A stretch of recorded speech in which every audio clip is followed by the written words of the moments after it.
I am Dr. Rohit Maithur, medical gastroenterologist at STM Medical Hospital, Dharwad. In the next few minutes, let me update you all about GI endoscopy protocol in the current pandemic. This protocol in our institute has been devised from following sources. So what is known about the current situation? We are in the midst of pandemic due to COVID-19 virus. Transmission of this infection is known to occur via direct contact or droplets or through aerosols. Virus is known to be present in the GI secretions in the form of RNA being found up to 48 days in the fecal sample. Asymptomatic spread with high R0 of this virus is a known fact. The challenges as a GI endoscopist that we face are the short distance to the patients while doing the procedure, exposure to air droplets and aerosols, while intubating, coughing or violent retching are the source of aerosols. The other challenges being the work pattern of GI endoscopy unit has been changed with the safety of GI endoscopy units being at concern. Enormous pressure in prioritizing the endoscopic procedure, and even if we postpone the procedure, when do we reschedule them? That's a major challenge. As well as we have seen the shortage of personnel and PPE which has been resolved to some extent. As a GI endoscopist, we have few questions. Let me try to answer a few of them. So when do we do GI endoscopy?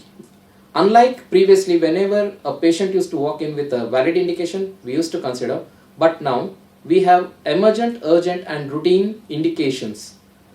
Those who have GI bleed, those who have foreign body in the GI system, or patients with cholangitis, or those who require feeding access to the GI system, either nasojejunal or PEG tube placement, are grouped into emergent indications.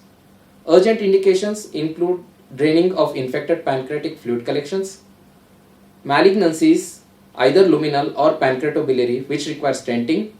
All other cases are grouped into routine, as in patients who come for dyspepsia, asymptomatic stones or chronic pancreatitis requiring ERCP. So, patients who have emergent indications, they are considered for endoscopy at the earliest. Those who have urgent indication, they are done on the next available slot, and all routine cases we defer till next 4 weeks, with a caveat being every 4 weeks they need reassessment, and some of these routine indications may turn out to be urgent in next 4 weeks. But for whom do we do?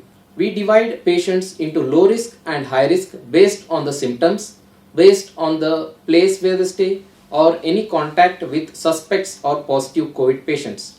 High risk patients are those who have one of the symptom and contact with a COVID-19 patient or stay in a high risk area. Now this stay in a high risk area, the definition changes based on the Ministry of Health and Family Welfare, Government of India guidelines. So those patients with emergent and urgent indications and having low risk of COVID infection, they are considered at the earliest. Those patients who have emergency indication but at high risk, they are considered for procedure with adequate precautions, which I will be telling next. And those patients who are at high risk with urgent indications, the procedure will be postponed and the care will be given according to MOHF criteria and subsequently considered for the procedure. So where do we do procedure? Is it in the routine endoscopy room? Here are a few changes. Those with low risk, specified endoscopy room, the procedure can be done. And those patients with high risk of having COVID-19 infection, ideal would be doing endoscopy in a negative pressure room. However, wherever there is no negative pressure room available, in that condition, operation rooms with negative pressure conditions can be considered, or as an alternate, room with a better ventilation can be considered. And those patients who are in ICU, endoscopy better be done in ICU under controlled conditions. But who will form the part of endoscopy team? A trained GI endoscopy, one person is enough, with 2 experienced GI endoscopy nurses, and the whole team will be there till the end of the session. And these people should be having enough education and trained on infection control measures. It is advised that trainees and fellows are restricted presence. And how do we do? What is the methodology? Is there any change? So we split them into pre-procedure, during procedure and post-procedure times. So during pre-procedure, the changes that are advised are separate time slots for high-risk patients. So at the end of session, we take up these high-risk patients. Once we risk stratify and take consent and undertaking from the patients, we let the patient in. Relatives and caregivers have got restricted entry into the endoscopy unit unless it is required, as in case where there is a kid involved in the endoscopy procedure. We have to reframe the procedure room, and a mock drill or a dry run of the implemented protocol is suggested prior to the start of the session. Every patient who is taken into the endoscopy room will undergo temperature assessment, and the performer should know adequate way of donning the PPE. Again, here we have certain guidelines for donning of PPE. Those patients who have low risk of having COVID-19, the PPE that is involved is standard PPE. This involves surgical mask, glove, shoe cover, hairnet, protective eyewear, and waterproof disposable gowns. For those patients who are high risk or positive, we add on respiratory PPE, either FFP2 or N95, and double pair of gloves to their standard PPE, which becomes extended PPE. During procedure, we anticipate alternate mode of therapy. Accessories should be kept at minimal in the room. As far as possible, disposable accessories should be used. Always we should remember that reporting should be done for each patient at the end of the session. So there is also guideline for donning as well as taking off the gowns. We also have recommendation when to gown down. Across all the procedures, either esophagogastroduodenoscopy, colonoscopy and ERCP, irrespective of the risk, the mask, gown and gloves are changed accordingly as per the guidelines. Post procedure, separate recovery area should be mentioned for high risk or positive cases, and this should be separate from those who are low risk. Time between subsequent cases should be at least 30 minutes in case if we have taken a COVID positive patient. Doffing of PPE is also important, which has to be followed according to the protocol. Standard infection control protocol is followed. Scope cleaning is just like as in any routine case.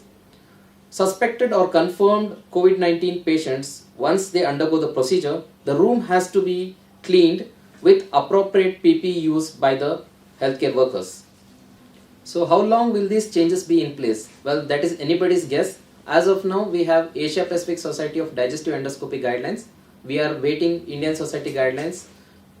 So right now the suggestion is the changes will be in place based on the burden of this illness in the community, the supply of protective equipment, exponential rise of illness in the community with restricted supply of PPE, which will last for less than 7 days. We will do only emergency cases.